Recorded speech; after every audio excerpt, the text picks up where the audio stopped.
Yeah, they're actually pretty good. The show's called Jeremiah.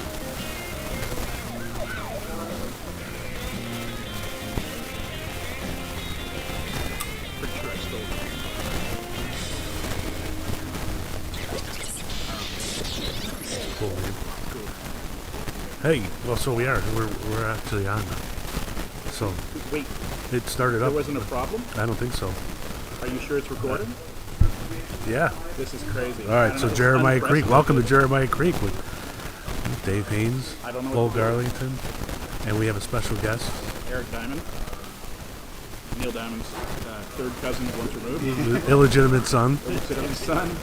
Sing Sweet Caroline for us. I just was actually in I just had a Dave's Neil in Diamond. cover I had a band. Neil Diamond moment the other day. For some reason, it popped up in my TikTok feed. The original video from Love on the Rocks, which I had forgotten. Oh my god, have you ever seen that movie? Is it from a movie? Oh yeah. It's from a remake of the jazz singer. Oh. You have not lived until you've seen Neil Diamond doing blackface. It is Oh, it is the dude, come cringy. on. I'm Wait, serious. it he is- does blackface in that movie? Yeah, because in the original Al Jolson. does Right, blackface. but in the video, he's a Jewish. Oh, I guess so. Yeah, I guess so. He Jewish does, kid, yeah. he does blackface because he's in a band that's like all black guys and he's like only white guys. And they Please make tell him me up it's to a be- comedy. I have to It is check not, that out. but it is the cringiest So, movie. The entire movie is just.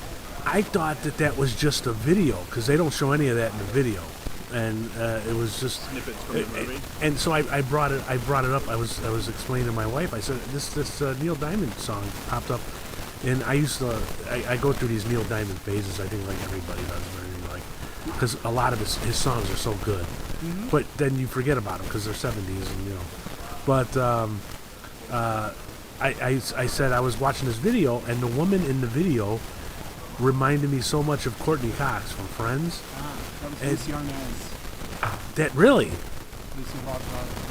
So I was like, I was telling my wife I gotta look her up because you know it'd be interesting if she really was related to Courtney Cox. Courtney Cox got her start in the Bruce Springsteen video, Dancing in the Dark, and so I was like, it would be interesting if one of her relatives got her start. And it reminded me of the difference between men and women because I was thinking of this because of that what I just said, right? The historical aspect. Right.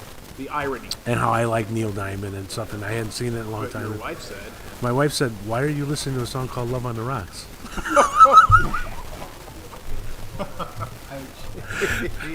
Yeah, was it like the video? Was it like him like walking on the beach and like wistful? Oh no, swept and stuff? it must have been scenes from the movie, because there was like there's a scene where he's in a restaurant and there's a scene where he wakes up and he's writing this song and stuff like that, and then it was it looked to me like they were trying to tell a story. I really didn't connect it with the movie. It is the cringiest remake, and there's so many. It's such a fiasco because Neil Diamond is a terrible actor. Like, just stick to music. Yeah.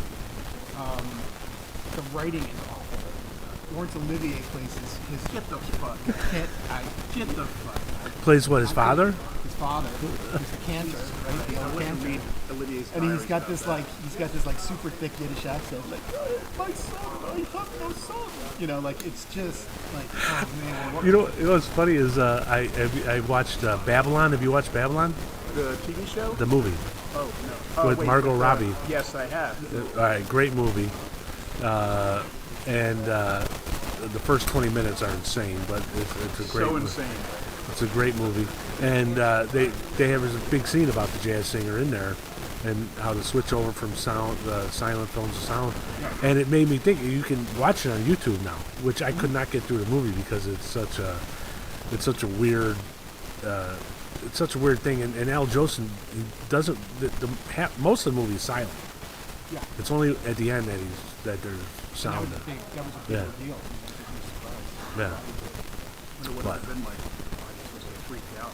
yeah, they did. Yeah. Well, that's depicted in the movie where they all start cheering and he runs out and he goes, you know, the Spanish guy Manny runs out and calls people back in Hollywood and goes, yeah, we got to get in on this.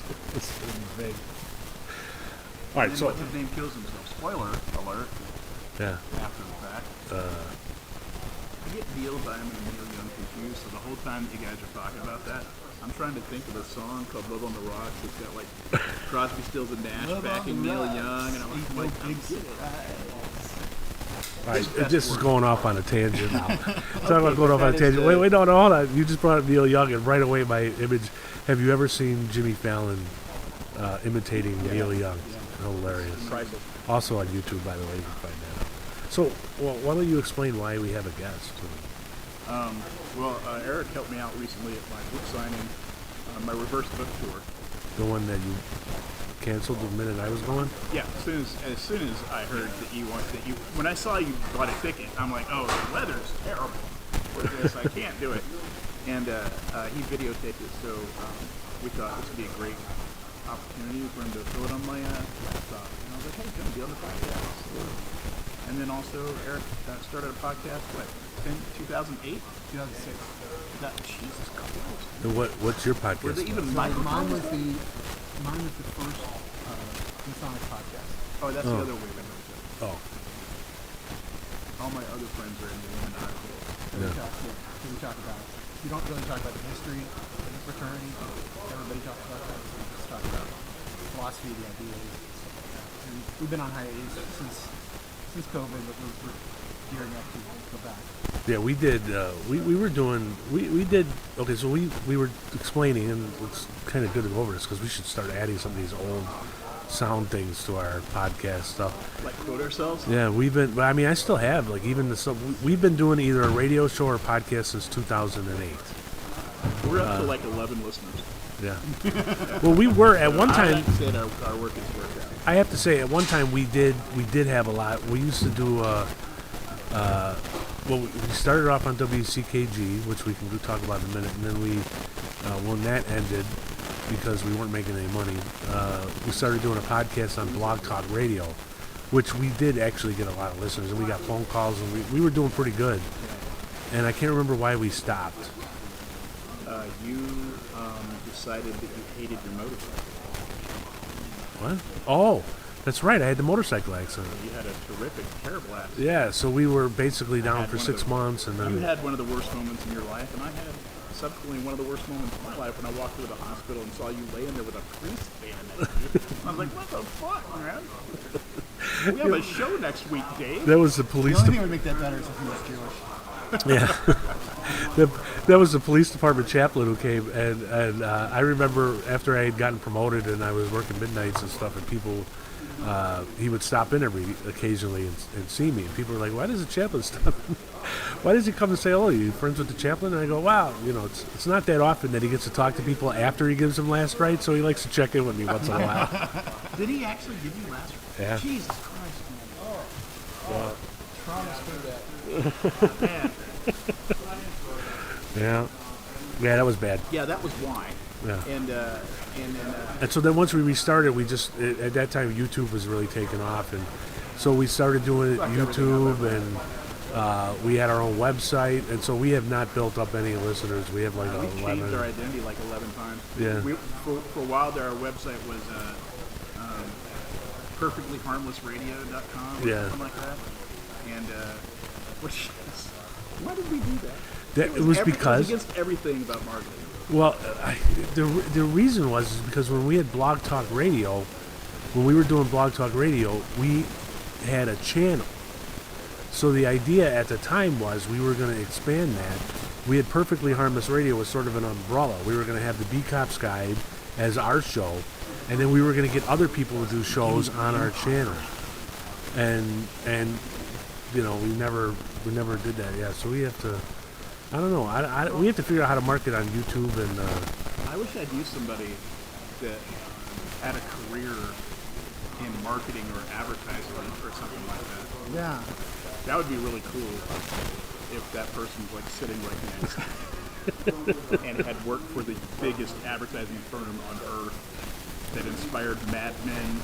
Right, that's the one, right? Wasn't Leo Burnett the Actually, the truth is, there was a company called Unimark that existed in the 60s, and it was the first corporate design firm, so they did like, logos and stuff.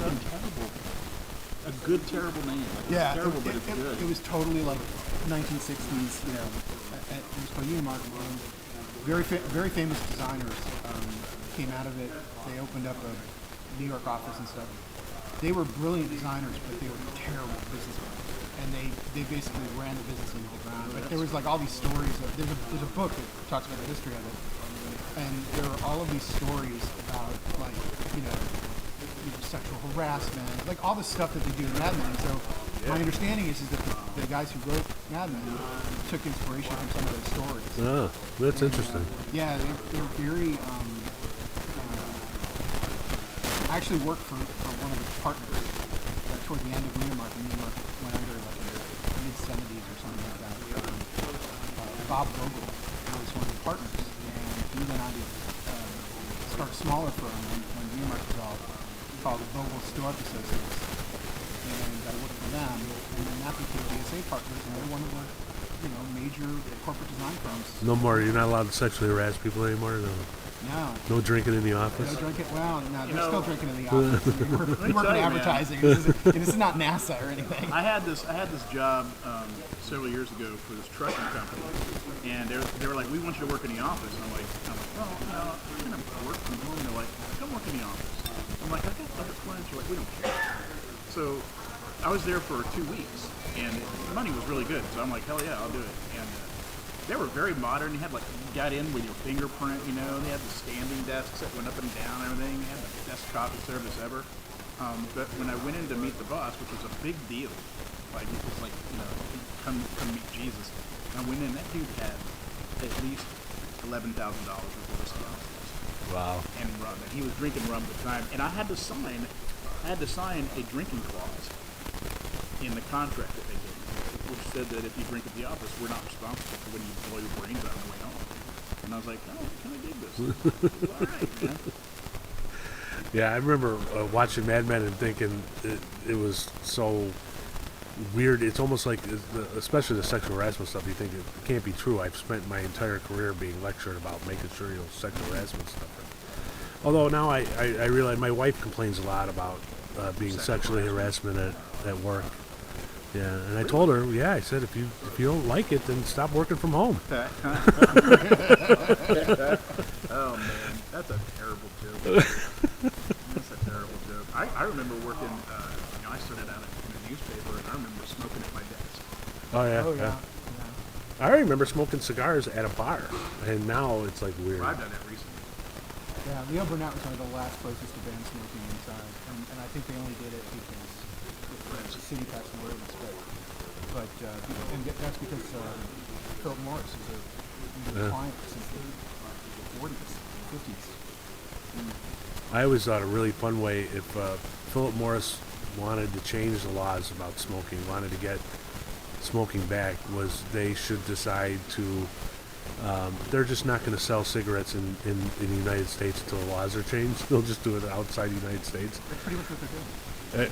But it seems like that if they just made that announcement, said starting March 1st we are no longer selling cigarettes in the United States unless they change these laws, then all the smokers would rise up, and I don't know if it would work anymore. Actually, no, they've actually, I believe they made a public statement that, by this date they're going to be out of tobacco business. And for a while they were, they had bought, like they were a major investor, I think, in Juul. Oh yeah, vape. Alberton. No, the JUUL, the electronic Oh cigarette. Yeah, the electronic cigarette, and they divested because of all the problems that, like kids were getting addicted to it and stuff. And it was just like, My son's addicted to it. So they divested, and then I think they have a product. I actually used it. It's a really good product called IQOS. Which called what? IQOS, IQOS, which stands for I Quit Ordinary Smoking, and it's this device that has these like paper, like these like little, they look like little stubby cigarettes, but they heat the tobacco. They don't burn the tobacco because you're not burning the tobacco. There's like a little bit of glycerol that's added to the mix, and that kind of creates a little vapor, and so it's like vaping, but Is that like the cigarettes in the Fifth Element? Remember those where it was like the filter was this long and the cigarette was that long? Kind of, but so and what you do is there's like a little battery device, and you stick it in. There's like a little blade, and it goes up into the stick, and the blade heats up and creates that vapor, and you get about 2 minutes of vape. And it actually tasted like cigarette. I really liked it. Problem was you couldn't get it in this country, and so when I was traveling overseas, I would stop at a duty free and stock up on them and bring them home. And then they opened a store. I think you can get them in I want to say like Atlanta.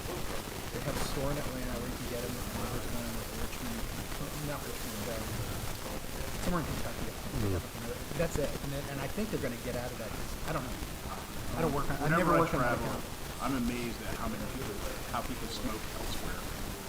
Like everybody smokes all the time, except for like in Slovenia, and maybe out of London.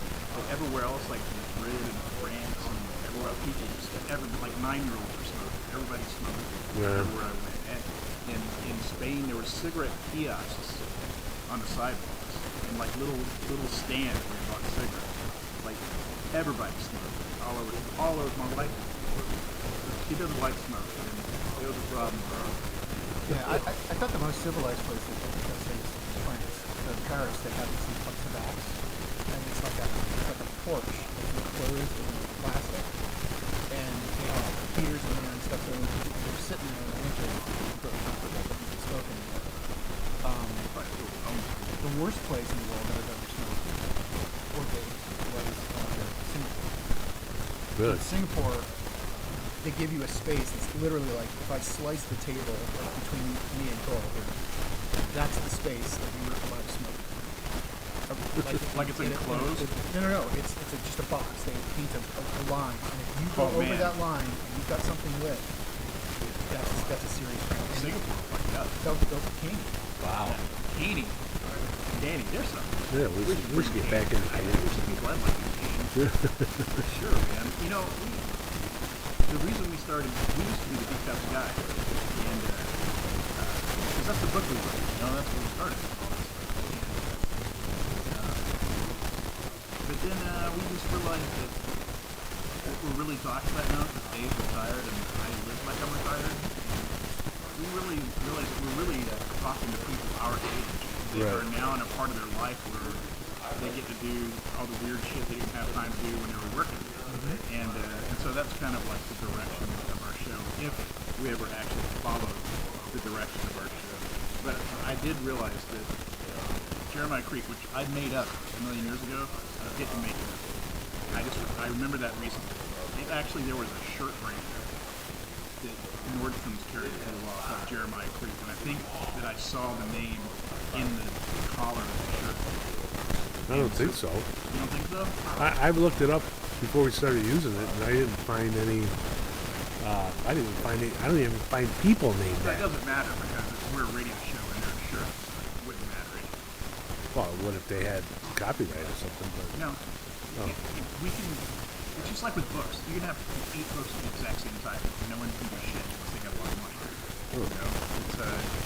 We're a completely different product and a different market, so we could have decided. there might have been something else with the name Creek, but I don't think Jeremiah Creek was. Because I looked it up before we started doing it, and I couldn't find. I thought it was really cool. One of the things I thought was really cool about it is that there was literally nothing else named Jeremiah Creek. Yeah. There's a lot of stuff with Creek, like Boulder Creek. And then so the idea is that, the actual truth is that Jeremiah Creek is our founder. He's our boss. He's our access. He pays for it. And but he's off. He's never home. You can't reach him. He's exploring. It's like Charlie. He just he just wanders around the world doing fun things that everybody else wishes they could do. Or Robin Masters. Remember that from Robin Masters. Robin Masters is more like the Magnum PI. which brings up another tangent that I'll. Let us take a tangent. Well, I'm not a big Barack Obama fan, but one of the things that I have mad respect for is he bought Robin Masters' estate in Hawaii. Oh, did he really? Yeah. Oh, that's great. Robin Masters was a real person. No, but where they they filmed would- that, oh, okay. where they filmed the Magnum PI show. Please edit the part out where I was stupid for half a second, Dave.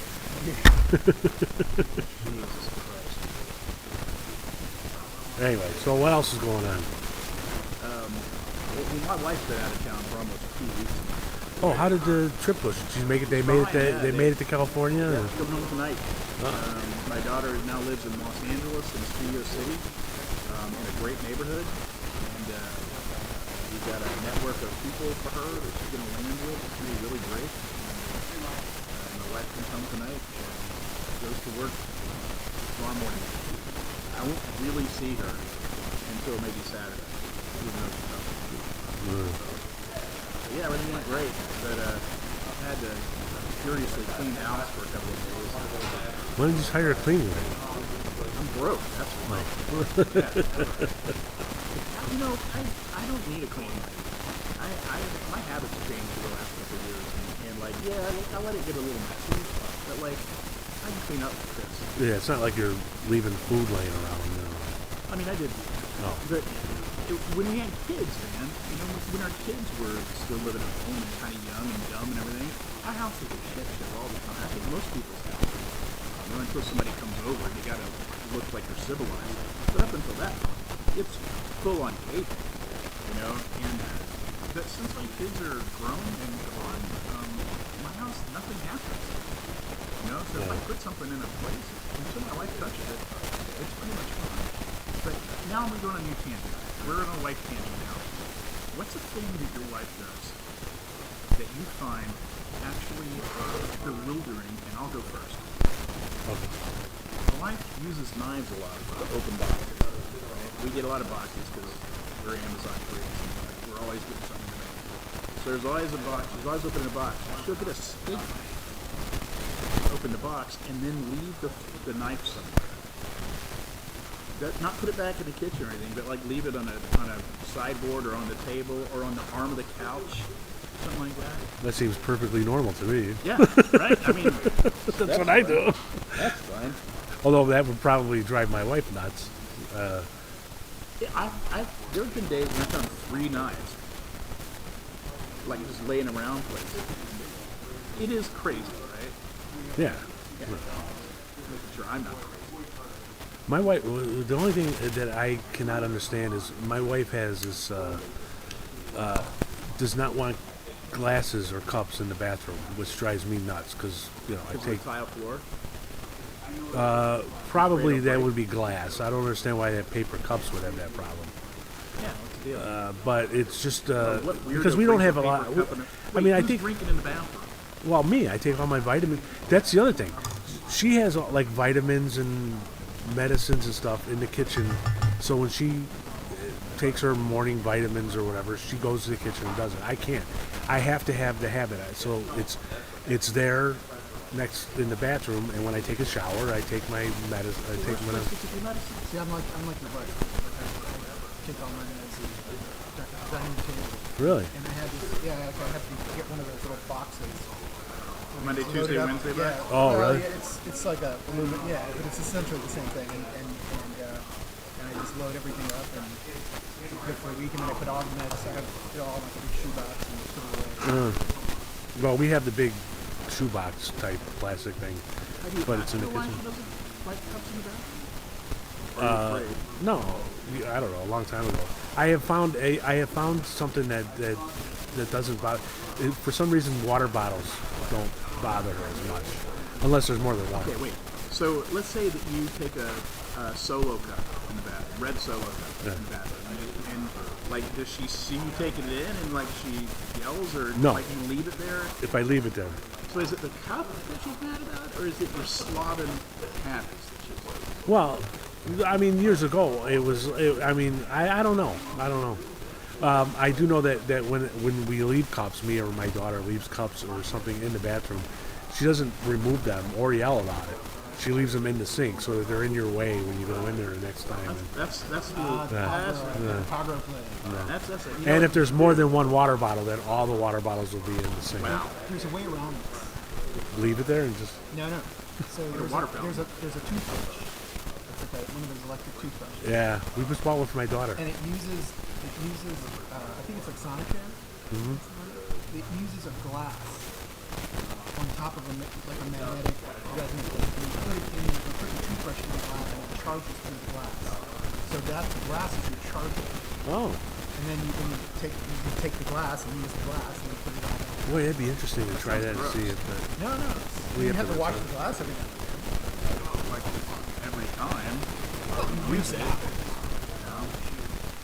I think what you need to do is have a Sharpie, and when you go in, after you're done your red solo cup, you write your daughter's name on it, and then leave it there. So why go through all the effort of passive aggressive? You know, another thing, I'll tell you another thing about my daughter, because recently I've been driving her to either the train or to school because of the cold, the ice, I was afraid to let her drive. And then her car wasn't working very well, so it was in a repair shop. And I realized this when I started giving her rides and then when I took her car to the shop. We have about 10 of those coffee cups with the insulated coffee cups, so I'll give this to her because it's true. For some reason, we lose the tops of those coffee cups all the time. I blame my wife, They're all in the back of a cabinet somewhere. probably. But so what she's gotten in the habit of doing is taking coffee mugs with her in the car, which of course drives me nuts with my new truck. Yeah, I would put a sign. And she comes walking out with this big coffee cup, but then she leaves them in there. So when I took her car to the repair shop, I found 5 or 6 of these big coffee cups. And I'm the one that drinks big. My wife has small, dainty, female coffee cups. I have big, heavy, overly large, because I walk around more. Female coffee cups. Yeah. Do you guys know about the whole Stanley Cup thing? What's that? The Stanley Cup thing? You know what? I've heard of it, but I haven't looked at them. Or It's anything. just dumb. It's nuts, yeah. Well, what I keep forgetting when I go to the store is to buy these. You can buy now the coffee cups like they have here. You have the tops and everything. And I keep telling her I should get that for my daughter so she'll use those because they're actually better, and then you can throw them away. Because I pulled out like 6 or 7 coffee cups out of her car. So, and they're all my coffee cups. Yeah. They'll move away with it. And take all your coffee cups with you. Well, that's the other thing. We're starting to figure out, should we sell our house or just keep it? You don't have it on a tangent. I'm always looking for. Our show never goes on a straight line. It just follows the tangents. I think that's what we should do is follow the tangents. And what we should be talking about right now is Barbie's snub at the Oscars.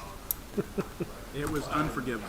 No, I didn't see Barbie, but I heard that Margot Robbie was great in Barbie. Yeah, it was a pretty fantastic movie for 2 reasons. One, absolutely ludicrous, weirdo movie, right?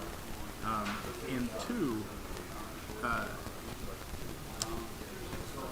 Margot Robbie's in it a lot. So that's a plus. Well, You know? like I said, I didn't see it, but when I heard people talking about the snub, it was that her acting. She sort of acted moved like a doll, less human-like, and it was. People were talking about it like it was actually the movie. People hated it or loved it, whatever. But her acting was apparently good to everybody who saw it. She was a real bright spot, even if you didn't like the movie. Her acting was very good. It was good. I don't know that I would. To me, it wasn't an Oscar.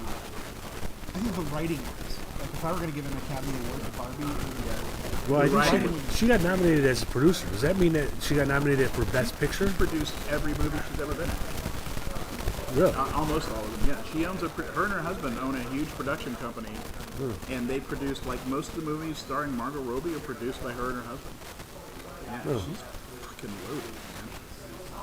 she's married. You had a chance. You had a chance. You had a chance, man. She was She's Australian too, which I didn't know. yeah, I know. It's almost as bad as being Canadian. I wonder. I haven't heard her do like an interview or that. Does she have an Australian accent normally? Well, and I have much more respect for her because I did not know that based on her Yeah, acting. it's astounding how many British actors and Australian actors do American roles with American accents. Because the thing is like regional dialects. Like in England, you go to like another neighborhood and the dialect changes. So, Yeah. so they, you become an actor in the UK, you get a dialect coach, and that's half of what they do. And they talk about it all the time, like it's a science. And I mean, you hear them talking about, well, I do a West Essex accent, and then they do it, and you're like, that's just English. But I didn't know. For me, it was Hugh Laurie because I had never seen him do his British comedy. Yeah. I wasn't aware of that, and so I didn't know he was British. And I watched House. I'm like, he's so cool. And one day I see him in an interview, and he's like, oi, oi, oi, oi. And I'm like, what the fuck? And then the other one was the guy from Billions. What's his name? Dominic. Whatever. The guy from Billions. I haven't seen Billions. Hugh Laurie, though, what always impressed me about him is what a great singer he is. Yeah, and a piano player. Yeah. Yeah, the other. I liked him in Jeeves and Wooster. And what? Jeeves Yeah. and Wooster. It's one of the That was one of his early series. He did a comedy With- series with with- Stephen Fry. Stephen Fry. Yeah. And then they did another one called A Little Bit of Laurie and Fry because they're such a good comedy. Oh. But it's British comedy, right? So you need to, have read a couple of books to really, really get it. And I love Stephen Fry. I think he's great. Who are the other actors that Russell Crowe. He's Australian. his career's gotten weird? You know, it was funny. They were talking about. He's also a singer. Yeah. But is he? Is he? Hugh or is Jackman. he just? Hugh Jackman, great singer. Great singer. Yeah. And a dancer. And Australian. I think. Oh, he did a commercial, and I think he produced it. So there's this brand of boots that I really like from Australia. It's like the Australian, it's like the Australian equivalent of Tony Robbins. It's like what the Australian cowboys wear. Everybody in Australia has, if you're male, you have to wear these boots. Like the the Australian Prime Minister wears them. And they're called RM Williams. And he did a commercial spot for RM Williams. And in the spot, he is. It starts out with this guy, and he's like, hey, thanks to you for coming and watching us, and we're really grateful. You've done amazing things for the brand, and we're really pleased. And then the camera cuts over to Jackman, and he's completely naked, except he's wearing these boots, and his feet are up on the desk of the boss. And he's like, well, you told me to never take these off, so I wear them all the time. I never take them off. And it just goes from there. And it's so funny. It's so funny. Well, if you want to see another funny commercial or video that he did with Ryan Reynolds, I think it's Ryan. They're Deadpool. They're supposed to have this big fight amongst each other. Their fake feud. Their fake feud. Yeah. So they decided to end the feud, and they did a video. I saw it on YouTube. They did a video where they each made a commercial for the other's. I guess Ryan Reynolds has a coffee brand. And he has a gin called He has a Aviation. gin company. And No, Hugh Jackman has a gin. No. No, Ryan- you got it Ryan backwards. Reynolds. Oh. Jackman does Aviation the Gin coffee. is Ryan Reynolds' company. Oh, okay. And he also owns Mint Mobile. All right, so but they were going to make commercials for each other, and so they had Hugh Jackman go, so he does this commercial. It's this beautiful commercial, and about him talking about how great Ryan Reynolds is and whatever, and they end up, and so they come back to them, the two of them, and he's like, yeah, he goes, wow, that was really beautiful, and Hugh Jackman goes, yeah, I'm really proud of it. It cost $1 million, and then they go to the other commercial, and it's like this, fuck you. But I thought it was the other way around. I thought Ryan Reynolds had the coffee and Hugh Jackman had the gin. What's wrong with you, Dave? I'll have to watch it again. Why don't you study before you start our show? I'm pretty sure I'm right, actually. But, All right. I was, to go on a completely different tangent. Nope, actually I'm not going to go on that tangent. Well, what I'm gonna do do. you want to go to politics? Because we were talking about We're politics going to bring before. Luban in on it? No, you can ask him. If he's listening, so if he wants to jump in. I don't think he's listening. Nobody can hear us. You know? But he, it was interesting because I'm not all that interested in the election, but I do like looking at election results after the fact to see how they match up with what they say right at the We don't normally talk because about politics. yeah. We're not a political show. But I was watching, and they call the news people call these races 5 minutes after the polls close, and I'm always like, how does that match up a week later, a few days later, when they count the votes. So I was looking at the results from New Hampshire, and I didn't realize that there was on the Republican ballot about 20, 25 people. And so I started looking at all these people. There's 10 people that got less than 50 votes. And it got me thinking, I was like, what the hell are these people do? And I just thought, it's kind of cool to be able to say, I ran for president and I got some votes. One guy got 6 votes. Must have been the only But his it's family. not, you have to do a lot of work to get on the ballot, right? Well, in Illinois you do. No, in most places. You have to have a certain number of signatures. You got to go door to All door. right. And Even in New Hampshire, because I can't figure out how all these people did that. I thought maybe they were some sort of state that just says, oh, if you want to be on the ballot, you Well, Unless they were write-ins. It's a small state, right? And so you don't need a huge number of people, like the actual number of people. You don't, in California, because it's a huge population, you need many more signatures to get on the ballot. Okay. all right. So I was surprised to see so many people on the ballot. And of course, obviously, you never hear of any of them, and they only got a few votes. But We should do it. we should, yeah. We should do it. And we were saying at the beginning, before we started the show, we should just do it, and then just do ridiculous shit like pick your vice presidential candidate, even though you got 10 votes in the election. Okay, here's what we should do. We should do this, all right? Luban, you can come over anytime you want. We should do this. And you should announce your candidacy for presidency, all right? I don't want to run for president. I want to be vice president. Yeah, grab a seat, man. Dave and I are going to run for office. So you should run for president, all right? But then when you choose your vice president, you choose me, and I'll refuse the whole time. I'm not gonna be his vice president. Are you insane? And every time and you do press conferences, and you'll be in a suit, and and every time they do me, I'll be in a white head, right? Buying chocolate or something like that, some stupid. I'm like, why are you guys here? If nominated, I will not run. If elected, I will not serve. I That love type of the thing. idea. It's Yeah. like seeing you hold a press conference, with a fake sort of presidential seal Yeah. on the podium, right? It's And a then- donut. It's a then the- giant donut. and We then have that seal already, man. And then the camera cuts to the press corps, and it's all like paper cutouts. Just one guy sitting there, and he's like this. He's like this. No, he's wrapped. He's wrapped. He's like, Or in a he's clown like ready suit. to ask a question. Any other questions? Any other questions? Okay, Bob. Again. He's got his hand up the whole time. We're like, no, not you. Okay, so we were talking about running, and then Luban, you jumped in. You said there has been a Democratic-Republican split ticket before. So tell us all about that. No, it wasn't that. Well, first of all, apparently the scuttlebutt was John McCain wanted to have Joe Lieberman as his VP, and he was told no way, no how, which is not happening. So that was a story. Of course, what's the difference between John McCain and Joe Lieberman other than whether they pretend to be pro-life or pro-choice? Apparently, one's a rhino and one's Well, a there dino. has been Exactly. Right. It's there has been a unity ticket in the past. A what? A unity ticket. Was there? I mean, the joke I was making was that the Nikki Haley vote yesterday, 70% of the Nikki Haley vote yesterday was from people that weren't registered Republicans. Now, I don't know exactly how it works in these open primaries, even though Illinois has one. I think according to Illinois, I'm a registered Democrat, and I think my wife is a registered Republican. I think that's what it looks like, because I always vote in the... I always vote in the Democrat primary, and she always votes in the Republican primary. Well, in Illinois, okay, wait, I do know how this works. In Illinois, you have to, in the primary, you have to take either a Republican ballot or a Democratic ballot. Right, and then the party gets your info. And then the party Right. knows, you're one of us, I see. Right, but you don't have to register like you do You in don't other register, states. right. So- But in New Hampshire, you have to register either as a Democrat, a Republican, or independent, and independents can vote for either. Exactly. So 70% of the vote wasn't Republican.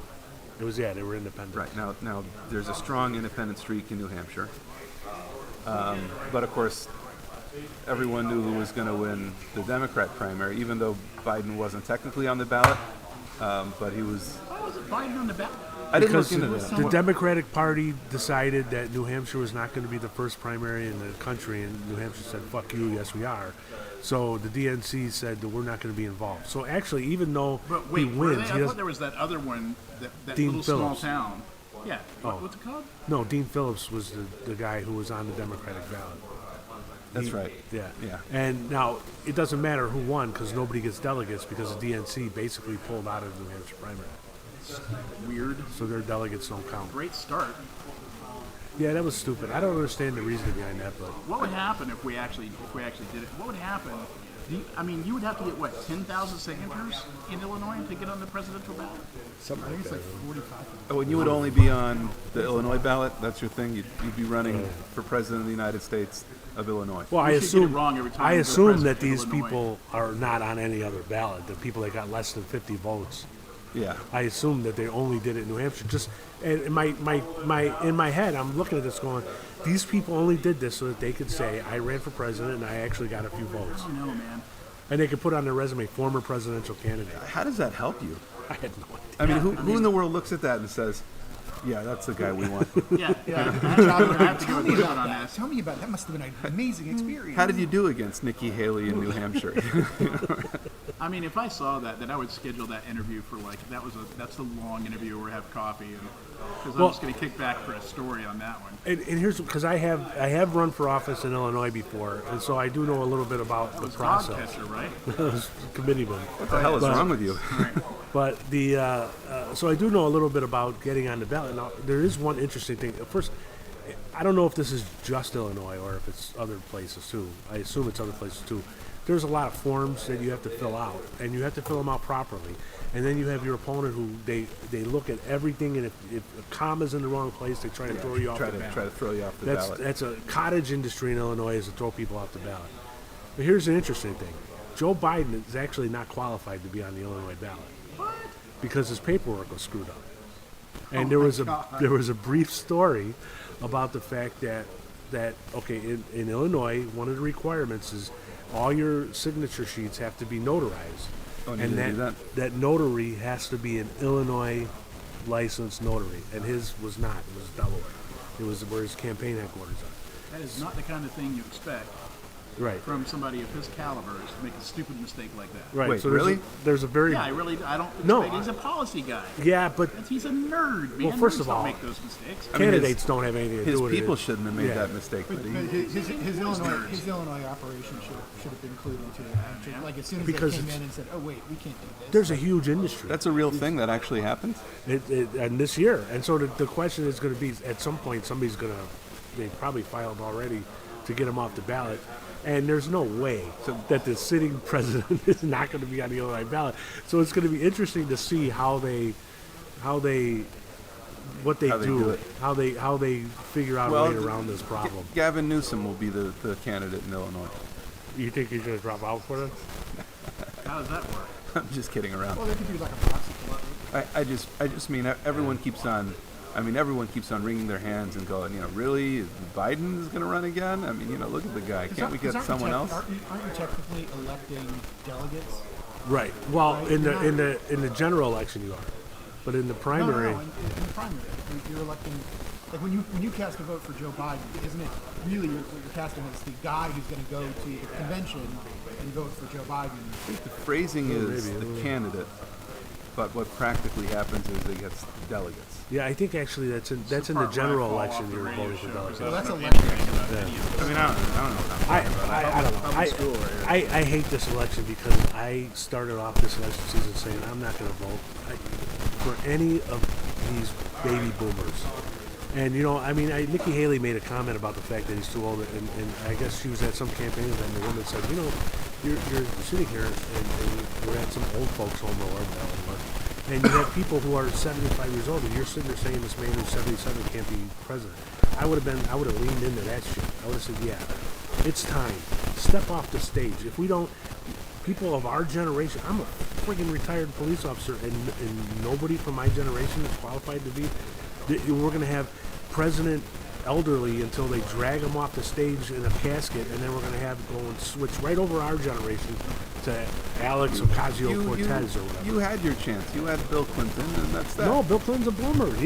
Bill Clinton was born the same year as George W. Bush, as Donald Trump. Oh, yeah, you're right. They're all born the same summer. I just think of him as being so young. Actually, the closest we came was Barack Obama, but That's true. that should than us, have right? that should have been it. He's about 5 years older than us, I think. So we learned our lesson. He's in our generation, or he's You and I are not in the same generation. I am your elder. well, only by 5 years. I am your elder, and you need to respect me. All right, you need to show some mow my lawn. Yeah, he's the same age as you. Hey, the purpose of a system is what it does.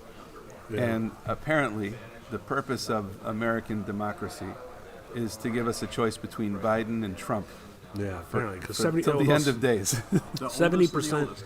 70% of the people do not want either one of these people to run. How do we end up in this situation? I don't know what's going to happen because I think that the Gen Z people that are coming in and are old enough to vote, I think there's a huge wave of them. And first of all, a lot of people are like, oh, they're all going to be Democrats. I'm like, I don't think so, man. I think the Gen Z people are insane, and they might all go a completely different route. Yeah. They might. Well, you would think that they would rebel against our generation. So whatever. But our generation's so divided that there's nobody to rebel against. I mean, you're rebelling against your parents. Well, your parents are you're going to be offset by the people down the street rebelling against their parents. So it'll just be switched. I don't know. I've seen some statistics about beliefs on Gen Z, and I was They don't a have little any bit beliefs. shocked at the things that they believe. What do they aren't real. believe? I, Now I'm curious. the one that I saw today was that out of the people in this poll that they took, 65% of them believe that the Holocaust wasn't real. Oh, that's true. Gen Z. Oh, no, they're right believes- about that. That's because they don't teach it in school. Gen Z believes that shit. Fucking Gen Z believes it. And I'm like, what the Oh, fuck? the listeners don't see me. I'm very Jewish. I'm kidding around. I mean, Yeah, but also, my we're beard's in almost Skokie. as long as yours. That's true. I don't see beards. So, Well, I Wait, heard how many? that too. How many percent don't believe the Holocaust I is real? should have had that ready. And I don't know how big they're. It was like more than poll 1 was? out of 10.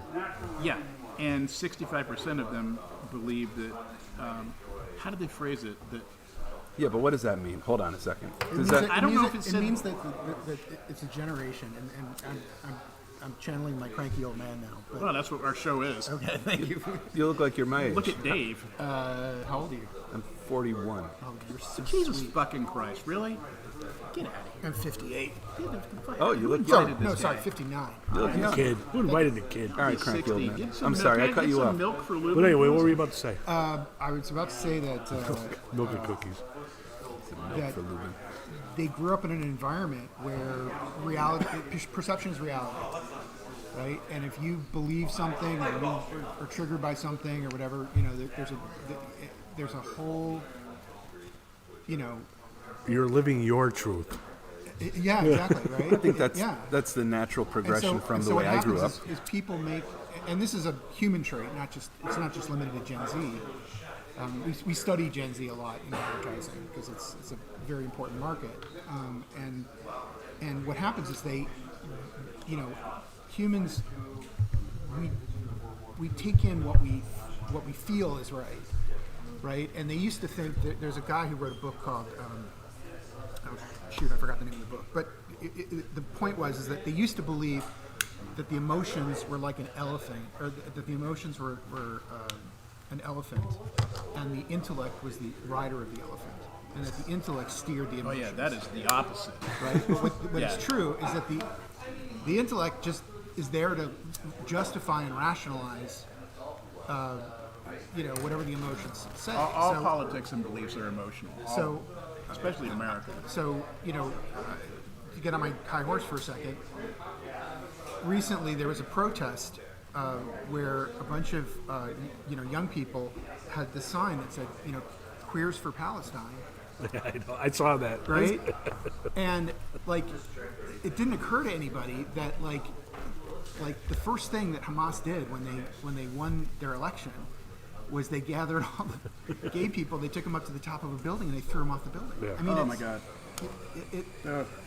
It's like it would be like it would be like a local synagogue having a fundraiser for the local Nazi candidate. You know what I mean? Like it's like crazy. I actually I remember I was telling this to my kids. I was like, one thing I don't understand is when the Hamas war started, like the first day or two, when they started bombing Gaza, there was a news article about how that the Jews had destroyed the Planned Parenthood offices in Gaza. And I'm sitting there going, Wait, the Druze? the Jews. Oh, the Jews. The Jews. It was a story. They're druidic. They had No, bombed. Druze. The They Druze. had dropped a They're bomb. Druze they're a religion in Israel. Oh, really? Yeah. Yeah. Very, very small. Druze. Druze. They, Oh, you're And, not fucking with No. me. No. D-R-U-Z-E. That's a real thing. Yeah. a real And, thing. and Lebanon. So it's not druidic Jews. No. Although that's a really cool idea. That would be a It cool is idea. now. I would be one. Yeah. But there was a story, and I was reading the story going, wait a minute, why would there be a Planned Parenthood office in Gaza? They don't believe in abortion. It's like, what are they doing there? I don't know. I think the worst thing we could do is go on a tangent about the Palestinians. I agree. What were you going to say about being a cranky old man? Let's get back to that for heaven's sake. I'm just saying, like I think what's happened is that there's a trend that I didn't invent this term, but called identitarianism, which says that your identity is everything. And That is absolutely fucking true. and I reject that because I we all do. have like a gazillion identities, right? I have an identity as a Freemason. I have an identity as a man. I have an identity as a left center. I have an identity. Like I have all these multiple Yeah, but identities. there's a monkey on the elephant that's your steering identity. Well, so know? there was a recent controversy. I think she was sort of the DEI chief for Johns Hopkins Medicine, and she wrote this newsletter article about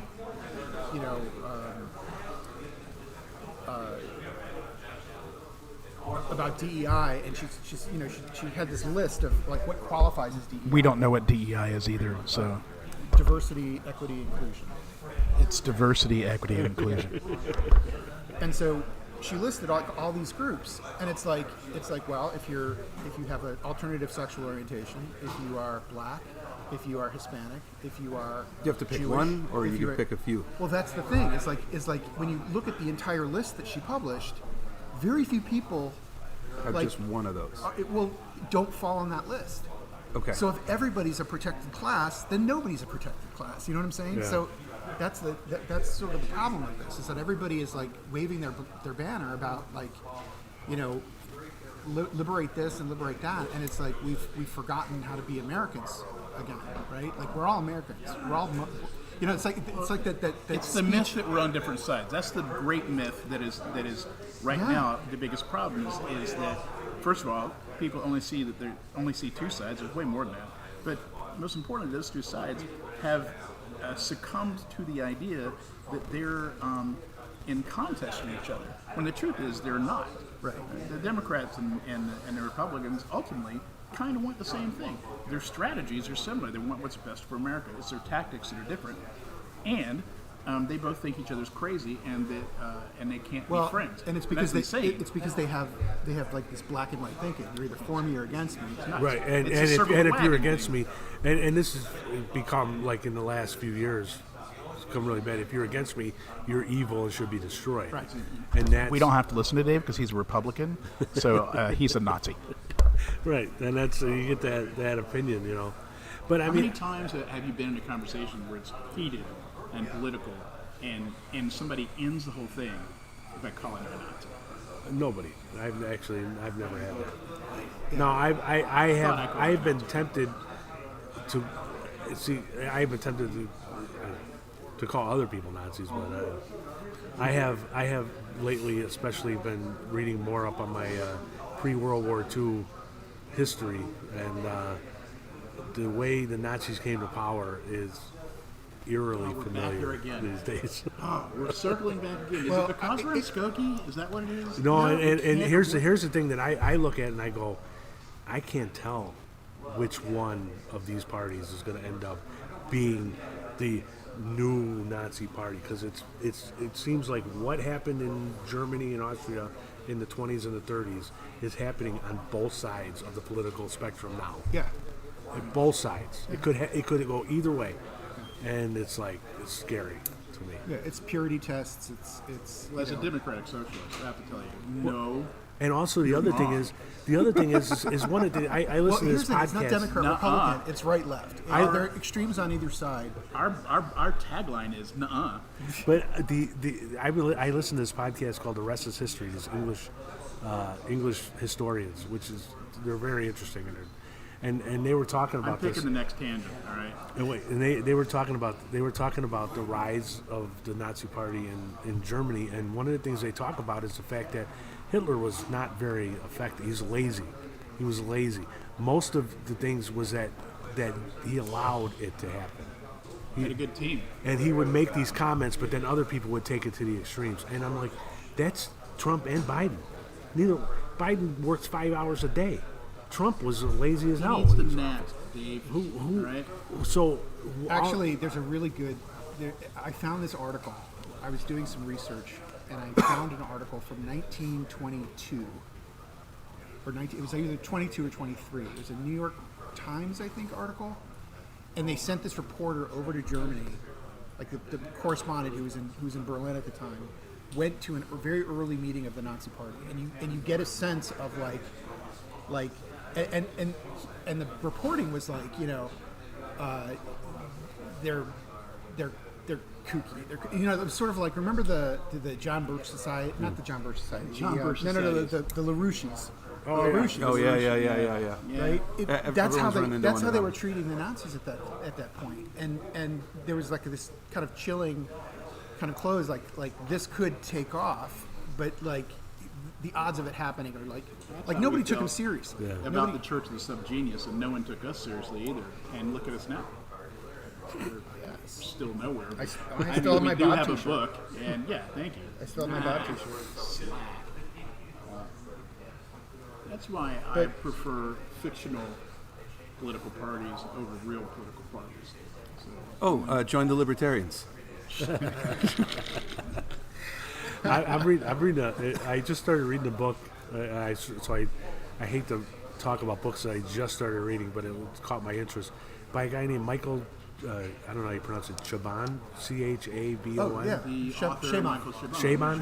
Chabon. All right. So it's a book set in Alaska. Oh, About the detective. the Yiddish Policemen's Union. Yeah, the Yiddish Policeman's Union. Great book. Is it? All right. I just started reading He's a it. good one. Actually, it was those historians that mentioned it. It's like Good alternative history. I love alternative history, and I was It's like, fun. You can do a lot with it. Yeah. It is a very fun book, and all their books are.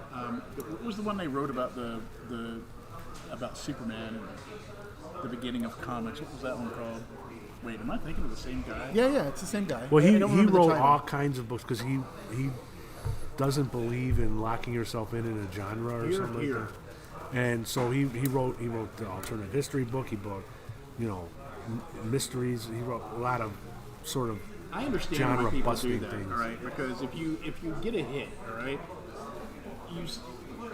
as an author, it's so fucking unlikely to begin with, all right, that you want to mine. You it wanna as stick- much as you yeah, can, right. But I really respect people that don't. What was that show? There was a show. It was on Amazon, and it was an alternative history based on a Philip K. Dick novel. The Man in the High Castle. Man in the High Castle. My wife loved that show. It I- was so weird. My wife loved that show too. I liked it. I won't say I loved it, but here's the thing. It started out as an alternative history, and it became a sci-fi. But it didn't do it in like one season. It did it from season to season. And I liked the alternative history and then the sci-fi stuff. And I normally really like sci-fi. I couldn't. I was like, all right, this isn't an alternative history anymore. Now this is some sci-fi novel about multiple universes. And The best alternative Or history show, show I on mean. TV right now is sci-fi, and that's For All Mankind on Apple TV. oh, see, I don't have Apple TV. And it's a retelling refuse. of the. Yeah, I don't want another thing.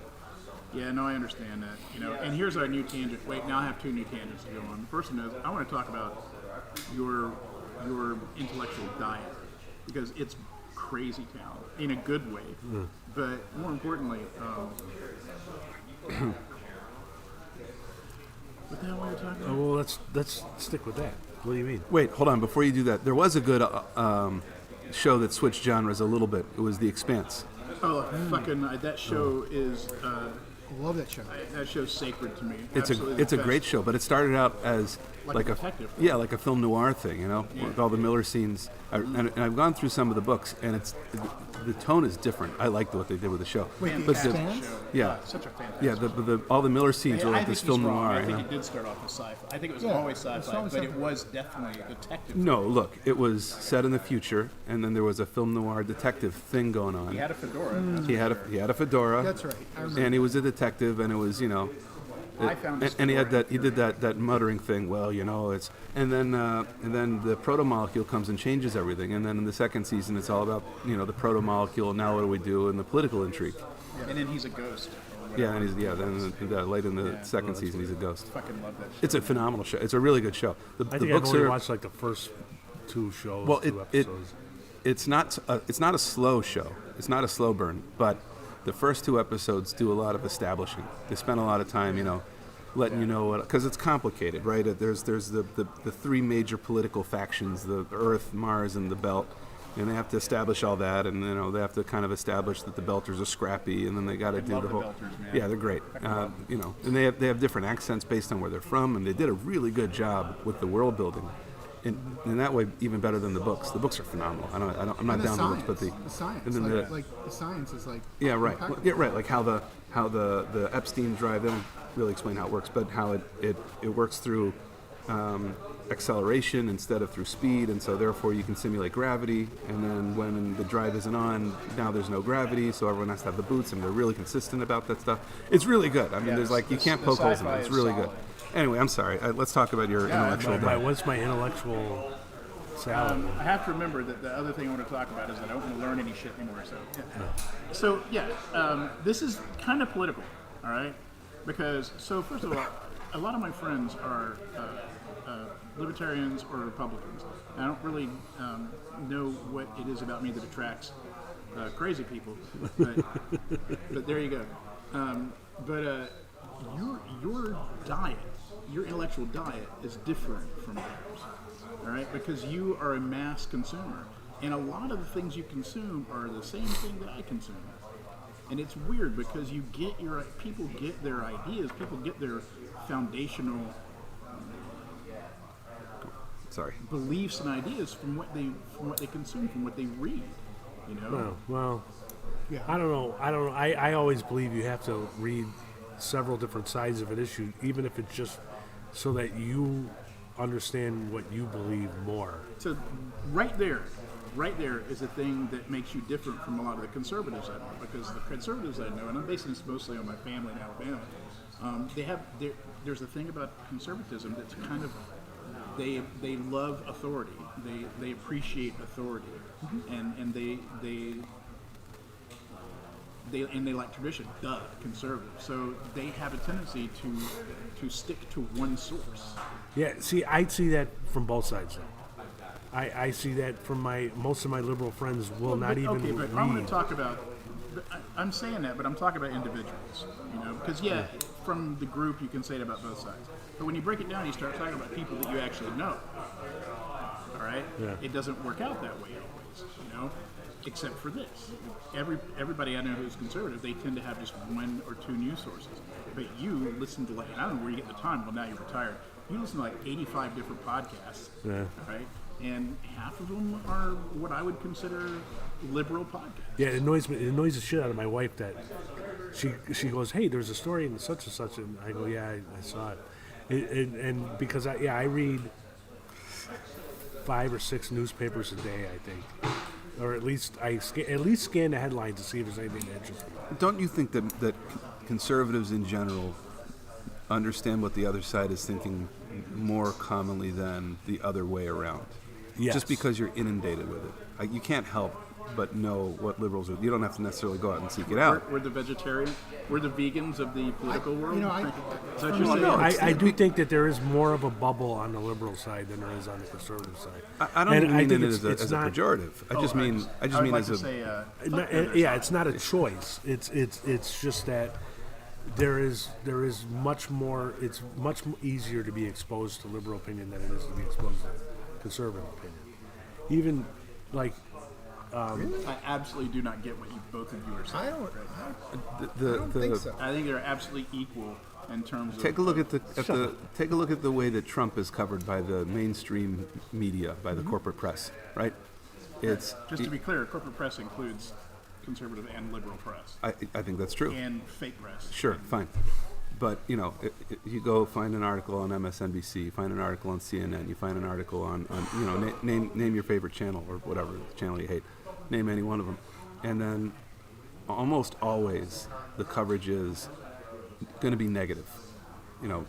They don't want to throw him a bone for anything. And then you have to go out and find, and this is an interesting statement about America because he's leading in the polls right now. Then you have to find, I don't know what they're called, Newsmax or whatever these weird, Pasobic and some of these other guys. They're kind of alternative media. Not even Fox. Fox doesn't like him. Fox is better to him maybe than CNN. But you have to go to some far out crazy news source to find a coverage of him that's positive almost at all. And he still is leading. Yeah, but in do the you think polls. that's an aspect of the media itself, or do you think it's just because he's nuts. he's terrible? Well, no, I think it's an aspect of the media itself. Here's one thing, and this is what I use to kind of point this out. Do you think that Donald Trump personally is a funny person? Yeah, of course. Really, that's funny. actually very unusual for a liberal to say. No, he's funny. I mean, he's. It's funny. I was just this morning. I was See, saying you to don't my see wife- it, right? I was saying to my see wife what you're talking about, but I was saying to my don't wife, think we were it's talking funny. about DeSantis dropping out of the race, and I said he's all the cruelty of Donald Trump and none of the charm. Like Donald Trump has charm. I mean, he had a hit TV show. It was Yeah. based on his charm, right? Like, And that's usually what I go to is like you forget that when he had his TV show, he's a funny I don't person. think he has that. Well, I think yeah, he he's does. lost the I do Yeah, and think, I think I think he's got a weird charisma, but I don't know if it's. I don't know if I would call him. But I also I I, think he's also think, declining and in- I kind of disagree with you to a certain extent. Like No, you're not allowed to do that. my wife, Yeah. my Why are you wife, on that side of the table? Then? is that anti-Semitism? my wife said It is. when I mean, you're so. Dave is racist. we had the New Hampshire primary, and my wife Nazi, says, "You I'm think out of that- here. Yeah, I mean, that all these- let's go get some. Oh, wait, let me finish. Come on. The fact is, like she was saying, do you think that there's going to be all these Democrats that are going to cross over to vote for her since they don't have a Democratic primary, so that she would win? And I said, no, I don't think so, because I think most Democrats want Donald Trump to be the Republican candidate. I think that they know, and they've done it for several election cycles now, that they believe that they have put money towards conservative MAGA candidates in the primaries because they know that most of the time In Illinois, they compete did in that. the general. Illinois was the $45 million they spent to get Darren Bailey. The Democrats spent $45 million to get Darren Bailey to run against J.B. Pritzker because they know that in the general election there's more Democrats, and we'll see, because Biden is unbelievably low in the polls, but they if believe that only the there best was an person they can run election- against is Donald Trump. If only there was an election you could turn to see whether that type of thing would work. Yeah, And if I were to write an alternative history about it, I would place that election in 2016. no, 2022, 2022 is the big one. I just meant 2016 as that was when everyone said, let's get, let's get the there. media clearly was like hyping him up as Oh, the yeah. guy to beat. And then they were shocked, when $1 billion of free media when he, to when he Donald beat Trump. Hillary. But yeah, you're right. 2022. I thought 2022 was the end of Donald Trump. I thought that the election in 2022 showed that Trump was almost everyone that he selected did poorly. Some of them won, but didn't win resoundingly. And then DeSantis just smashed his opponent, which was a shock. I mean, I didn't expect that. So- I expected him to win. I didn't expect him to. One of the projects that I dominate. worked on a couple of years ago was launching News Nation, and as part of that, News Nation, when they started out, You son of a bitch. What's News News Nation? Nation. what's that? What's So News Nation? News Nation is a new It's like WGN's news channel. yeah. So Oh, it's I'm thinking of something else. Sorry. WGN America. You're thinking of Newsmax? I redact my son of a bitch. You thought it was Newsmax? Maybe. WGN America. Again, not good at stuff. Their programming was stuff like Blue Bloods reruns and Murder She Wrote and stuff like that. Well, the problem is they don't have the rights to put any of that stuff online because they only have the rights to broadcast it. So, knowing that more and more young people are not watching linear TV, they didn't have they were having a problem, a dwindling audience. So they decided to go to a 24-hour news channel because the company that owns them owns the most stations in the United States, and Thank every you, one of Clinton. those markets.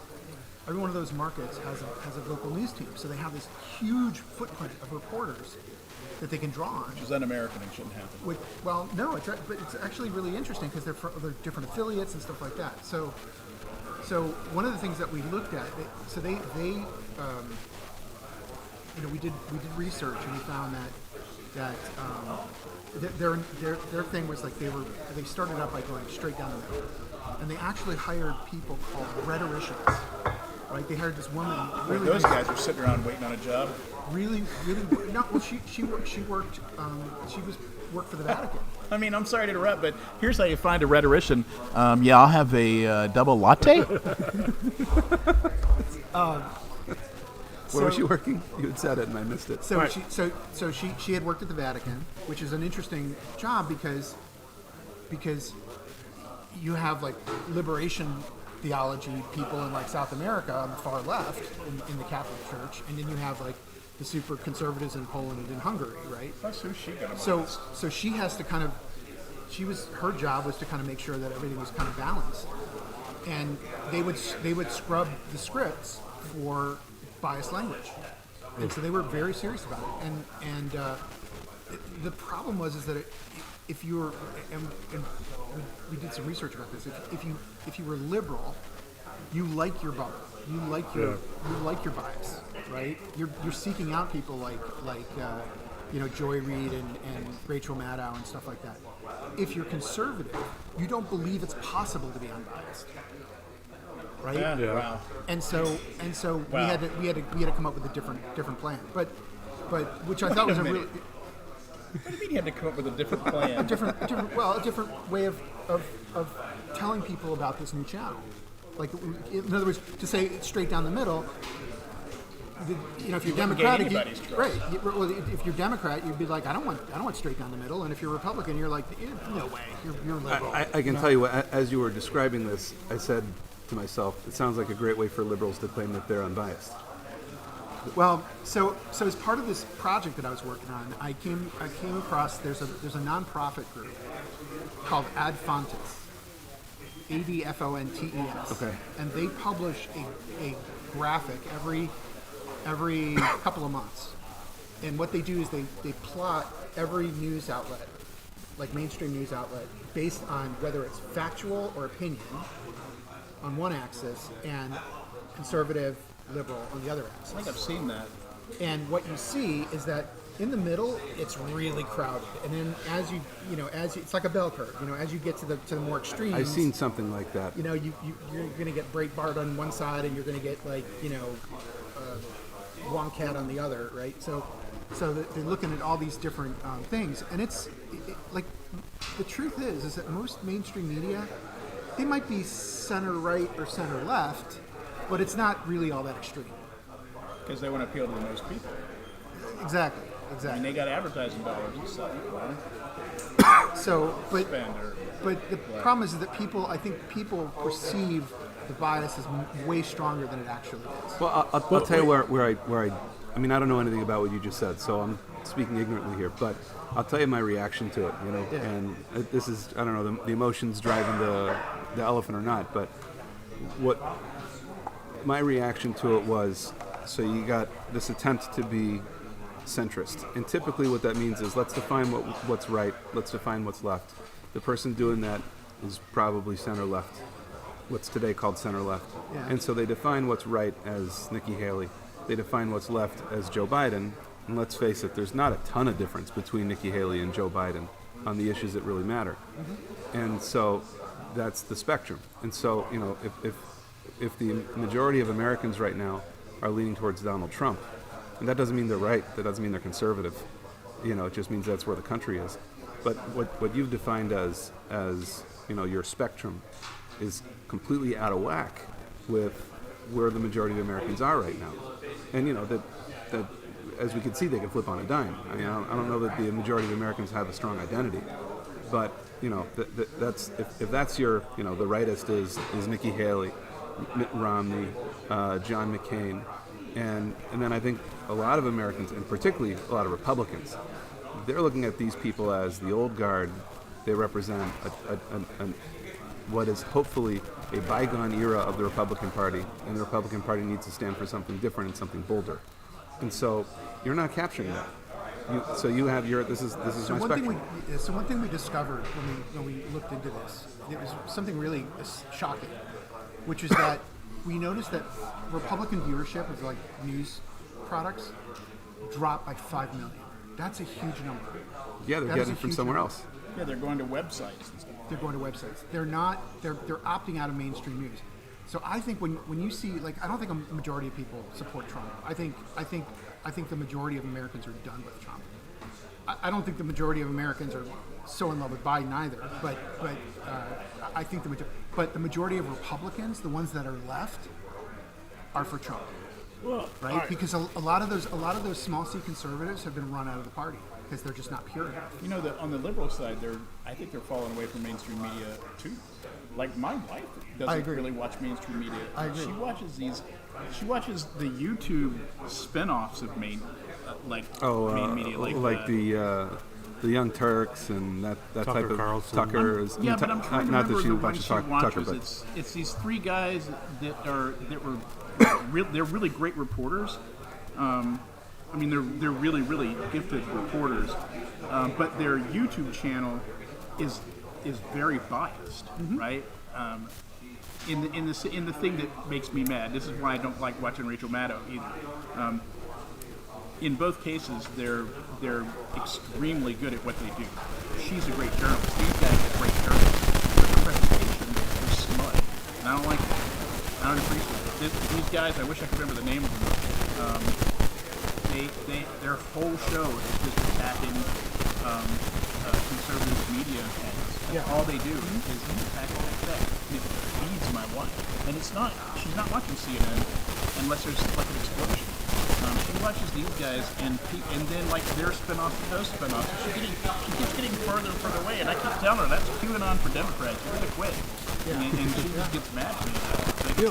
I'm interested in this whole new no labels thing, and because it does seem to me that we're in a point where there could be another third party. I think it would be a terrible time for it. Right. Because I'm afraid for it. Well, This wouldn't be the right time. Well, there's not time. I mean, it would just be interesting to me to see somebody like, because I mean, I would much rather vote, although again, it'll get a boomer thing, but somebody like Joe Manchin and and people like that who are eccentric. Like in 2016, I said the one person I wish would have ran was Howard Schultz, the Starbucks guy, and I was like, I remember you talking about him.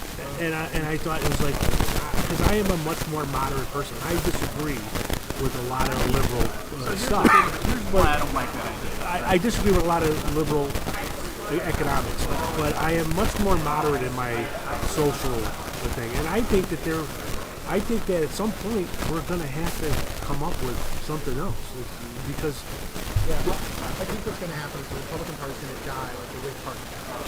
but the Whig Party died when the Republicans were ascending. So who's going to ascend? You can't. I think what you're going to have is like something like the Lincoln Project, which is gaining Very interesting. Very interesting.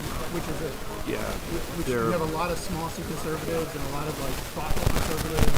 I don't know A lot about of Democrats thoughtful. too. My wife I don't know about that. When I see Lincoln Project people, it reminds me of what he just said about their presentation comes off as you guys are too stupid and you have to listen That's up. their job. I mean, that's what they're. But they're not journalists. That attitude is I have the same problem with with some of the people. I used to like Sean Hannity back when he was just on the radio. Oh, I didn't When he's on like him TV, he's a smug. Tucker Carlson's the same way. Now that he's kind of gone off the rails, but when he was on TV, a lot of the stuff that he said I agreed with, but I hated his presentation. And the Lincoln Project seems to be the same thing. They're also pushing this thing that if you don't agree with us, you're evil and should be destroyed. Yeah, I think the Lincoln Project is I don't the. think that that's their stance. I think that their stance is that we are the true soul of the Republican Party, and if you're still subscribing to that old party that's so divisive, you're in the wrong. Yeah, except that all the Lincoln Project people are divisive. they all support the old Republican Party. You know, the Republican Party of 2004 or something like that. Well, yeah, but Or further back. but Yeah. understand that Republican Party is interested in governing the country. But that would be me. I'm one of those old Yeah, Republican this- Party. But I don't like those people either, only because I don't. Again, I see them being the same divisive. Just But that's they're activists. They're not journalists. They're Yeah, not. they're They're not trying they're to be. intending to be divisive. Yeah, they're partisans. I see them largely as the mainstream media's face of what they wish conservatives could be. In other words, when I said before about how let's create your spectrum of available and appropriate opinions, you know, they're the ones on the right, and they're going to promote that as the available and appropriate opinion for a rightist because they don't like Trump and they don't like where the Republican Party is going. But here's the thing: I think that's where the Republican Party is going, and I don't think it's unpopular. What? Or I don't think it's as Further unpopular to as. the, further to the right. I don't know that Trump is further to the right really for what think it's he's worth. right. He's not I all think that. He's not all that much of a right winger, but he's a populist, and he certainly is Well, different from. It's not. Here's the thing. Trump is like the clown face of the party, as far as I'm concerned. But it's the people who are behind that, right? It's the McConnells of the world. It's the Courtney. What's her name? Cox? She running? Love. Leaves a gaping hole. You talking about the woman that was working for Trump? No, the congresswoman. Courtney Green. Marjorie Taylor Greene. Marjorie Taylor Greene. Thank you. Sorry. Marjorie Taylor Greene. They're just like they're clowns. And Well, not yeah, even they're government. the Ocasio-Cortez of the Republican Party. I mean, you know, like you got Margaret Taylor Greene, you got Steve Gates, you got But Lauren Cortez Boebert. is smart. Lauren Boebert, I give a little bit more credit to because she's fucking hot. Oh man. You said you want to go to the theater with her? But when you were talking earlier about the Starbucks dinner. well, yeah, I was going to say. Now, I would be much rather in a position where I would vote for somebody like if they did a ticket like Mitt Romney and Joe Manchin. Even though they're older than I would like. But those kind of guys where you can sit there and you can discuss issues and maybe not agree on everything, but be close enough to be like, all right, well, if we have to do... If it was Joe Manchin and then Mitt Romney, and there was a solemn promise to lock Romney in a closet and not let him out, I might vote for that ticket. I don't know. Romney I'm comes just off saying, as... like I'm not crazy about Romney. the essence of government is you have to compromise and come to some kind of agreement and find the things that you agree on. And for the last 15 years, the Republican Party, as it is interested in dismantling government, not in government. And we're too big of a country to not be governed. We have to be governed. Oh, I agree with that. So that's the issue that I have. So as far as like the stance of the Lincoln Party, they are party. They're activists. They're not journalists, right? Now they show up on mainstream media because they're Being promoted They by... take advantage. just like They're being- the Brookings Institution shows up on. They're being mainstream promoted by media. because they're being promoted by the mainstream media. They're being Well, promoted let by me the just- corporate let me press just as the face say of, one last thing. We gotta correct start- conservatism. We got to Sorry, go ahead. start ending it because we're over an hour. We're at an hour and 20 minutes. But I do. Let me put it this way, because I mentioned that I had been like reading a lot of history prior to World War II and stuff. One of the things that strikes me as that we have now is that we are in many ways the way the world was in the 20s and the 30s. And I think it might take an existential crisis, like a depression or a war, to get us out of this and get us all focused on something. And that's what's frightening to me. Right. I'm hoping not. Well, here's what I'll say. If you want If you want that war, decent news, get Nikki Haley in there. She'll give you that war. decent news, BBC is pretty good. Al Jazeera, yeah, the reporting's pretty good. Actually, I knew the guy who was one of their editors. What about News Nation? I hear News that Nation. they're. I don't watch News Nation, but I do hear that they're News Nation. much more So down the thing the that middle. News Nation pivoted to, right? They're center right, but they make sure that they present multiple sides of an issue. They're not partisan, and they will ask questions and they're practicing what I consider to be actual journalism. So I would recommend them. I would also recommend like Deutsche Welle. I think that they're very good. So that Deutsche Welle is the German BBC. So it's the German national. How are you on Taibbi, Greenwald, and that cadre? Who's that? I'm not Taibbi, Glenn Greenwald, alternative journalists. I find that it sometimes gets very Into the weeds. no, it gets very partisan. Like Well, in what way? Greenwald- Well, I just don't. They're Greenwald- left-wingers. What's that? They're left-wingers. They are, but Yeah. I don't. Here's the thing. I'm left wing, but I'm not that. You know what I mean? Like I don't need to have my belief. I like my beliefs too.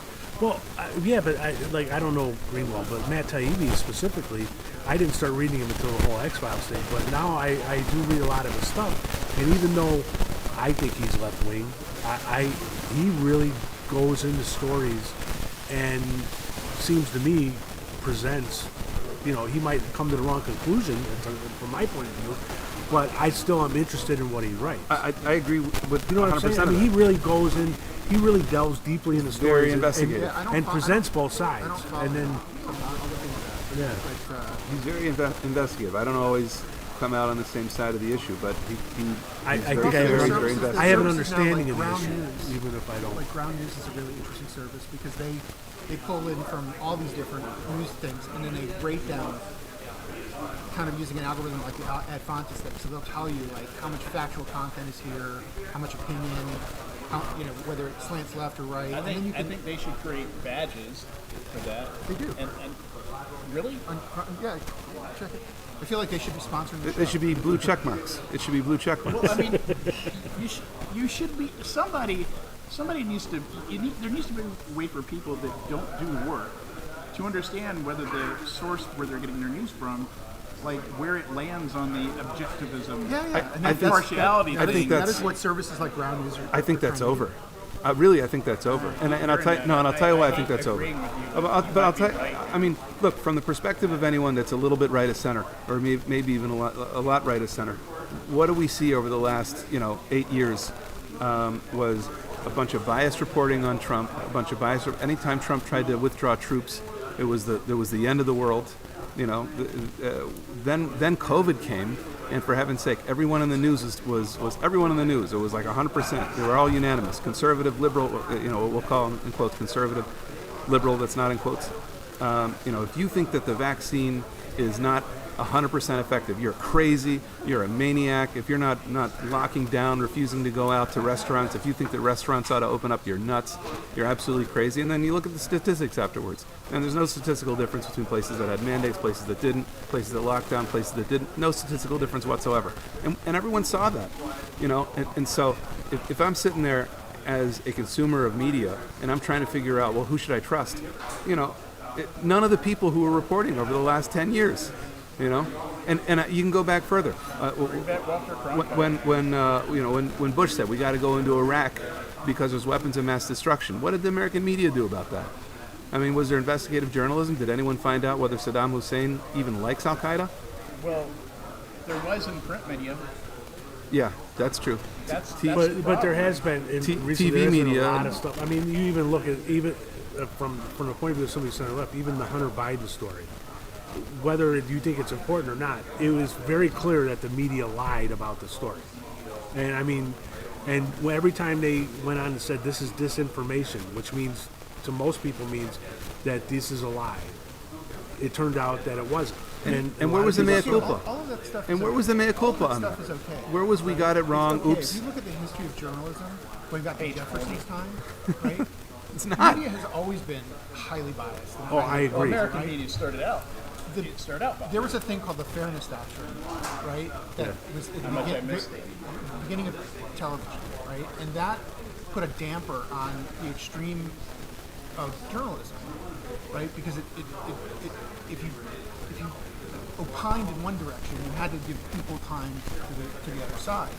And since airtime was expensive, the network said, screw the opinion, we'll report the news.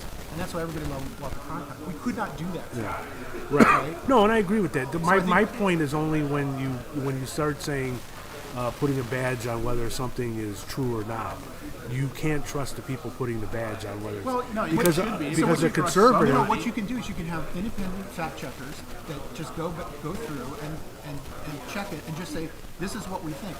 But every Like- independent like fact on- checker has been shown Like to on not be Facebook and independent. Twitter, where the That's independent not- fact that's not checkers true. said that Like- the like Hunter if- Biden story was misinformation and all this COVID stuff is misinformation, and you gotta. But they weren't independent. Well, So but who are the independent people? They were They're called. out They there. said they were. They are out there. There But are here, independent wait. Here, I'm organizations sorry. that do that But just research. let me put you what I think is, and this goes back to my intellectual diet, is that the only way to be true is to be. You have to read multiple stuff. Exactly. To be a generalist. Exactly. Yeah. And what I would can't say is get like, out of your when niche. the question of who do I trust? Don't trust anybody. Don't trust anybody. Don't trust anybody. I remember there was some guy. That is a terrible conclusion. I It's just a remember. terrible conclusion. I remember when Rahm Emanuel Why do you was have to running. trust? It's a terrible It's data. conclusion because it erodes my basic belief in the power of journalism. And I'm a journalist, and I believe in the power of journalism. And I know that it's a problem right now, and I'm bothered by the fact that you and a lot of people, your conclusion after all this, which is an inevitable conclusion, is that you shouldn't trust anybody. It makes me mad that that's where you're at. No, because that's we what shouldn't be there. No, that's what critical thinking is. Yeah, that's critical thing. I remember when Rahm Emanuel was running for Congress years and years, decades ago, and I remember some reporter asking him a question, and it's always stuck in my mind. The reporter asked him questions: how can we trust that you're going to do whatever the issue was that you say you're going to do when you get to Washington? And he went on to this whole big thing about how you could trust him. And I said, you know what? If I was running for that, I would have said, you can't. I think I have a pretty good moral compass, but it's up to the voters to hold my feet to the fire when I get there. It's up to you to stay engaged, to listen, to make sure that I do what I'm saying I'm going to do. And nobody ever says that, but it's true. It's our job. We're failing, not You're them. talking about a politician, and you're talking about a news source. I think it's the same thing. But here's the thing, But being an informed person in the 1930s, most people read 3 to 4 newspapers. Yeah. You read your conservative newspaper. 40 newspapers published in Chicago. That's right. That's right. 40 daily That's newspapers. Right. That's right. And there tended to be You at least had one that your was ethnic considered newspaper. conservative, one that was considered liberal, and you had both of them. And then you had your ethnic, like the There you go. forward. Yeah, right. So I got my Trib, The I got Daily my Alabama. I got my what was it called, the Sun Times, and then the there is some Jewish Well, paper. you probably spent No, most no, of the I time mean local reading one. the parents. I think it was distributed in the nursing homes. I don't know. I don't remember, but I'm just saying there's a point at which everyone has to agree that a source is factual. That's what I'm talking about. You can't have yeah, you should have critical thinking, but we should also, there's a point at which you have to trust a source. Yeah, but you can't because that's No, source. you must. No, Well, because you must trust the the source. facts may change. No, facts cannot change. But A then fact is a fact. It cannot change. here's the thing. The problem is that That's the problem. What you're asking Facts cannot change. what you're asking us is to trust before you provide the evidence. And I don't want to. I don't want to do that. No, I'm not. I want to take the evidence, and I want to compare it to the facts on the ground. I want to like for example, when I read an article that says studies show blah blah blah, I go look at the studies. I verify that. Okay. It's work. It's work. I grant to be you that, but informed is work. You shouldn't have to do that much work. You should be able to trust, at some level, you should be able to trust news sources. If they say these studies show, then you should go, okay, they said those studies show. That's true. That's what I want to happen. And Margot Robbie should be single and interested in it. But all you could do is trust. Like you talk. Okay, let's go back to the Hunter Biden thing. All the news people can say is this person says that that's a Russian disinformation campaign.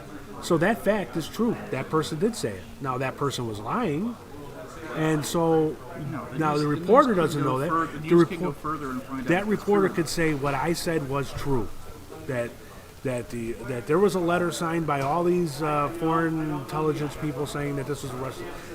That he did not lie. Whoever that reporter was that said something, but everybody that we was reporting on lied. So you can't trust. It's just that's what I mean by a fact can change, because that person probably believed what he was reporting, and at the time, what he said was true. And then we come to find out 6 months later that the whole thing was bullshit. And Well, I mean, I would say that the fact didn't change. What changed was whether or not his source was Well, was the fact, truthful. like the thing is like in any news story, facts emerge. No, we find out what happened there is you find out that the guy did not report properly. He didn't report the fact properly. The fact didn't change. His reporting was flawed. Right, but then what happens? No. What's the next step? In other words, the next time there's a big story, do the same 40 intelligence agents sign a letter and the news reports it as if it was gospel? And the answer to that is yes, by the way. That's Yeah. exactly what's going to happen. But That's the reporter's not the fault. But what should happen? Well, the reporter is at fault the next time he believes those people. Right. Which he will. Because I also think that the whole you mentioned that the conservatives like authority. I think that liberals really like authority too.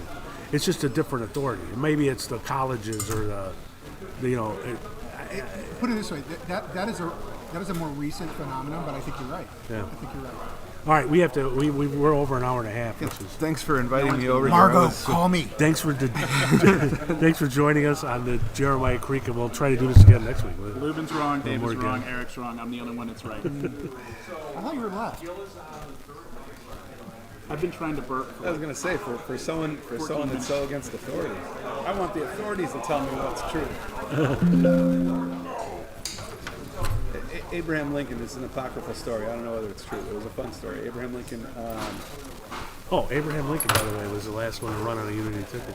Yeah, there you go. So Lincoln is arguing as an attorney one morning in front of